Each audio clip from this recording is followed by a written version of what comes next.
falou de reserva emergencial, que é totalmente diferente também do dinheiro que você separou ali para o investimento. Tem que fazer também um pé de meia, né? Uma reserva de emergência. Tem que ter a reserva de emergência, qualquer pessoa tem que ter.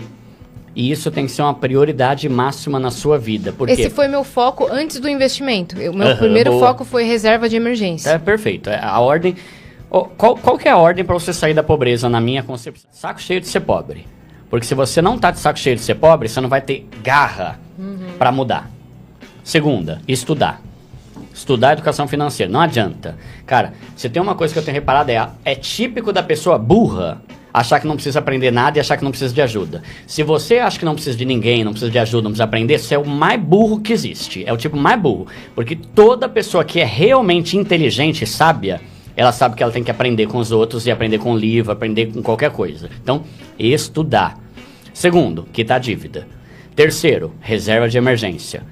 Não, quarto, reserva de emergência. E quinto, investir. Então, 5 passos. Saco cheio, estudar, quitar a dívida, reserva e investir. Investir é o último, né?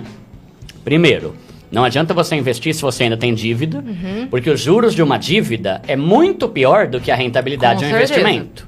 Você está aqui se lascando no cartão 10%. Exato. E aqui você está ganhando 10 vezes menos. Pulou então, etapas. Quitar a dívida, Aí a reserva de emergência é muito bom, porque ela te ajuda naquele negócio que a gente estava falando, de você não depender de dinheiro dos outros para pagar os seus incêndios e para limpar as coisas ruins que acontecem na tua vida. Então, quebrou uma geladeira, furou o pneu, estourou a bateria do carro, sei lá, estourou o cano na tua casa. Se você não tem uma reserva de emergência, empréstimo, cartão de crédito, limite da conta, vai se ferrar. Então, reserva é uma grana que você tem que ter separado para usar em situações de emergência sem depender de dinheiro de ninguém. Com relação àquele negócio que a gente estava falando de viver agoniado, viver angustiado. Quando você tem uma reserva de emergência, você fica tranquilo, mano, se der ruim, Até porque a própria reserva de emergência, ela pode ficar em investimentos que é 0+1, né? Sim. Que você tira em um dia ou no máximo. E já tá rendendo. Já tá rendendo. Já então, é uma graninha. Ela é a reserva e ela também é um investimento. Talvez um pouco menos em rendimento, mas tá ali. Mas não tá parada. Não, e hoje em dia tem opções muito boas de investimento que você consegue tirar no mesmo dia. Sim. Então a tua reserva pode estar investida. Ela só não pode... Qual que é a regra de reserva de emergência? Primeiro, ela tem que estar num lugar separado da sua conta normal. Não adianta eu botar a reserva na mesma conta que eu passo o meu cartão para comprar meia. Senão, quando você for ver, tua reserva foi pro saco. No mesmo mês. Separada. Tem que estar separada. Você tem que esquecer dela ali. Deixa lá. Ela é... Aí é a segunda coisa. Reserva de emergência. Eu gosto de explicar o nome, que aí fica mais claro a galera tem que memorizar. frisar isso mesmo. Reserva quer dizer que está reservado. Então, pensa num jogo de futebol. O cara que tá na reserva, ele não tá em campo. Ele tá separado. Mas ele é a garantia. Exato. Se der ruim, bota ele lá. Então, reservado. Se der ruim. Ele não vai entrar junto. Não vai ter 12 em campo. Exato. E não é pra comprar pizza, não é pra ir pro Guarujá. Pra comprar videogame. Emergência. Então, tem que estar separado, num lugar separado da tua conta. Aí... Ele tem que estar de preferência numa conta sem cartão. Que você não tire de casa. Não mexe nisso, porque vai ser tentador. Eu não tenho dinheiro pra essa pizza. Ou então a pessoa fala assim, eu uso agora, depois eu reponho. Não, repõe. Você não repõe, vai que te conhece. Não, vai, aí já perde o foco e vai embora, né? Então, tomar cuidado com isso. Outra coisa, a tua reserva tem que estar num investimento de renda fixa. Não pode botar em criptomoeda, senão de repente o mercado tem uma baixa, a reserva vai pro saco. Então, renda fixa. E a quarta, que tem a ver com isso que você falou, tem que estar em um investimento que tem liquidez. O que é liquidez? É a facilidade que você tem de pegar o dinheiro a hora que você quiser. Isso. Então a gente tem investimentos... Tá escrito isso lá na parte de quando você vai investir já tá escrito. O que é liquidez diária? Você pode sacar a hora que você quiser, como a poupança. Poupança você pode pegar.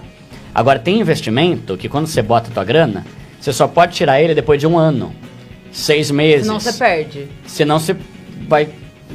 o que eles prometeram já não é mais garantido. E tem que estar num lugar com liquidez, porque de que adianta você botar a tua reserva no investimento que vai durar 1 ano e daqui a 2 meses te dá um perrengue aí, você tem que usar? Não pode, só daqui a 10 meses você vai poder, né? Então, tem que estar num lugar com liquidez. Exemplos, caixinha do Nubank, do Banco Inter, do PicPay, poupança, que rende menos, Tesouro Selic, que é uma modalidade do Tesouro Direto que você pode pegar a hora que você quiser. CDB com liquidez diária, que é aquele exemplo do banco que eu dei aqui pro Zezinho, do tipo que você pode pegar a qualquer hora. Acho que esse é bem legal, o CDB com a liquidez, porque ele é fixo e tem a liquidez diária. Seguro, tem cobertura do FGC e tal, e pode pegar a qualquer hora. Então, isso é muito bom. Então, tem a reserva. E aí, a reserva, vamos lá. Se a reserva é uma prioridade, e é uma prioridade, você não deve se preocupar mais em ter um tênis muito bom do que ter uma reserva de emergência. Você não deve se preocupar em ter um celular caro mais do que ter uma reserva de emergência. O relógio... Resumindo, se você não tem uma reserva de emergência de pelo menos 3 mil, nada é prioritário com relação ao seu dinheiro do que isso. E aí a gente fica doido, porque o não ter uma reserva pode te ferrar muito. Não ter um iPhone 15 não pode te ferrar. Você pode ter o 13, você pode ter o 12, mas foca em ter uma reserva de emergência. O ideal da reserva é que ela seja de pelo menos 6 meses do seu custo de vida. Só que para falar isso para uma pessoa pobre é meio desanimador. Ô, meu custo de vida é 2 mil por mês. Cara, para ter uma reserva 6 meses, 12 mil, vou demorar anos para montar isso. Então o que eu falo? Monta uma reservinha de 3 mil, porque com 3 mil você já consegue apagar muito incêndio. Total. Sem depender do dinheiro dos outros. A partir daí, começa a investir. Seja feliz, começa a ver teu dinheiro se multiplicar. Mas tem essa reserva porque ela te dá paz. Aí 2 frases de efeito que eu falo lá no meu canal. Se você não tem uma reserva de pelo menos 3 mil, não tenha um celular de mais do que 1.000. Não faz sentido. Você está priorizando um celular mais do que a tua equilíbrio, a tua saúde financeira, a tua qualidade de vida. Se você não tem uma reserva de pelo menos 3 mil, não gaste mais do que R$300 num tênis. Se você está priorizando ter um tênis de R$1.000 e não tem uma reserva, você não está tendo noção, senso nenhum de prioridade na tua vida. Montou? Aí você pode, se você quiser. Mas não é prioridade gastar com qualquer outra coisa que vai te dar um prazer se você não tem a reserva que pode dar segurança financeira para você e para tua família. E aí por isso que eu pego mais leve e falo 3 mil. Mano, 3 mil já tá bom. Já te ajuda muito. É muito importante e é o tipo de coisa que a educação financeira te ensina. Pra mim, hoje, isso é óbvio. Há 3 anos, eu nem... Reserva de emergência, não sei o que é isso, não. Eu não sabia. E você vai juntando. E aí, o legal é isso, você pode ir investindo essa grana. Não é uma grana que tá parada. Você tá investindo e já vira teu patrimônio também. Só que pra ser usado em emergência, não pra gastar no dia a dia. Né? Então, reserva de emergência é outra coisa fundamental. Outro pilar de educação financeira. Porque sem ela, você vai começar a se lascar.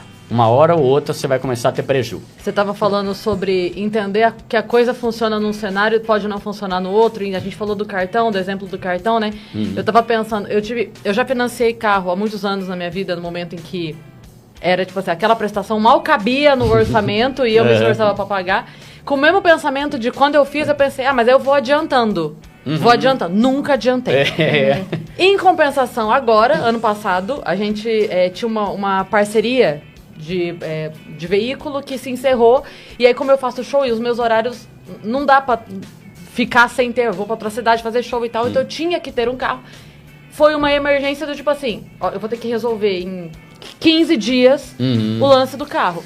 Eu tinha reserva de emergência resgatável, né? Então, olha o cenário, como mudou do meu outro financiamento. Então, então eu não precisei fazer o financiamento do veículo. Aí eu pensei, bom, eu tenho a reserva que eu tenho resgatável, ela não dá o valor todo, então eu posso fazer com o meu banco, que eu já tenho acesso bom, esse restinho que sobrou. Esse restinho que sobrou, o banco me ofereceu a aprovação automática em 12 vezes. Tá. Eu falei, se eu fizer em 12 vezes eu consigo adiantar. E eu fiz, e eu adiantei. Então, tipo assim, olha o cenário diferente. Né? Tipo assim, com um pouco mais de organização prévia, eu pude fazer de outro jeito. E aí, dessa vez, quando eu fiz o negócio, eu pude antecipar. Uma coisa que... Então, a mesma coisa. Antes não funcionou pra mim. Sim. Antes, eu paguei o financiamento inteiro, me ferrando. Muito possivelmente, paguei 2 carros, aquilo que a gente tava brincando. E aí, dessa vez, com mais organização, tendo um pouco mais de noção, eu fiz e aí funcionou. Então, como você falou, o problema não é o cartão de crédito, o problema não é o financiamento, o problema não é o que quer que seja. É você entender o momento que você tá. Sim. A mesma coisa, nesse momento pode ser ruim, no outro momento me ajudou pra caramba. Eu peguei, resolvi o problema que eu precisava, resolvi na hora, fiz o negócio, consegui. Então, voltando ao exemplo da renda fixa com a renda variável. Não vai se meter a fazer uma outra coisa se você não domina Vai estudar. O básico, né? O começo de tudo é estudar. E estudar sobre educação financeira é algo que é obrigatório para qualquer pessoa de qualquer nível universitário, qualquer coisa assim. Porque uma faculdade não te ensina a lidar com o seu dinheiro na vida pessoal. Até economia. Se o cara faz economia, isso não quer dizer nada a respeito do dinheiro dele. E isso é mais importante ainda para quem é empreendedor, para quem tem empresa. Cara, eu estava vendo numa pesquisa no site do Terra, em 2021, 1.400.000 empresas quebraram por causa da pandemia. Eu não estou falando de pessoas, de empresas. Agora, CNPJ. Se 1,5 milhão quebrou em um ano, imagina quantas pessoas não se ferraram, que eram funcionários das empresas. E a maioria dessas empresas quebraram por quê? Porque nunca imaginou que um dia vir uma pandemia, a gente ia ter que estar usando máscara. Tá louco? Isso é coisa da China. Isso não vai acontecer aqui. Aconteceu. Não tinha reserva. Então, a reserva de emergência de uma empresa, o ideal é que seja o dobro. 12 meses do seu sustento.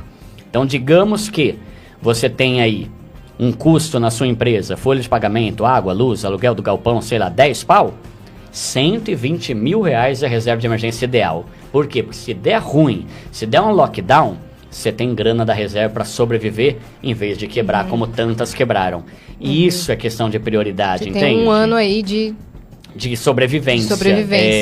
Quando a gente começou aqui no Vendas, a gente teve que resolver algumas coisas de empresa, de nota, de não sei o que, né? Eu lembro que a gente sentou um dia as duas desesperadas, lembra? Lembro. A gente falando assim, aí eu lembro que ela falou uma frase maravilhosa, que ela falou, eu não quero trabalhar pra mim, porque tinha um negócio que você tinha que, tipo assim, como era CNPJ, aí o dinheiro de você pra você mesmo não pode vir de CNPJ pro CPF se você não for. Aí ela falou, eu vou me demitir, eu não quero trabalhar Não tá valendo a pena. Não tá valendo me contratar, porque eu custo muito pra mim.